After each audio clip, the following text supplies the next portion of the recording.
भोलेनाथ की जय। कोठावा बनावल कोठारी बनावल पिया हो, कोठावा बनावल कोठारी बनावल काहे ना बनावल शिव जी के मंदिरवा पिया हो, काहे ना बनावल शिव जी के मंदिरवा।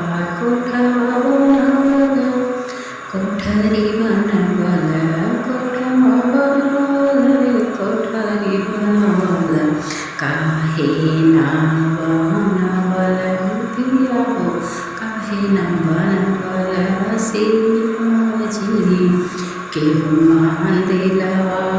कोठावा बनावली धन कोठारी बनावली कोठावा बनावली धन कोठारी बनावली हमही बनावे धन शिव जी के मंदिरवा।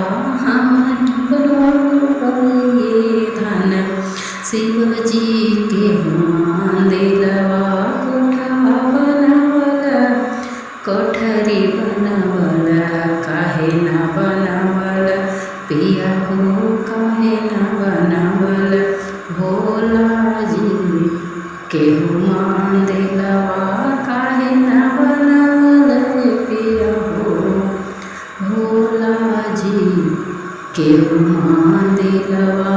पूजवा करवल पठवा करवल पूजवा करवल पठवा करवल काहे ना करवल पिया हो शिवा गुरु के हो चरचवा। काहे ना करवल पिया हो शिव गुरु के हो चरचवा। पूजवा करवली धन पठवा करवली धनी हो, पूजवा करवली धन पठवा करवली हमही हो करउबे शिव गुरु के हो चरचवा। हमही करउबे धन शिव गुरु के हो चरचवा।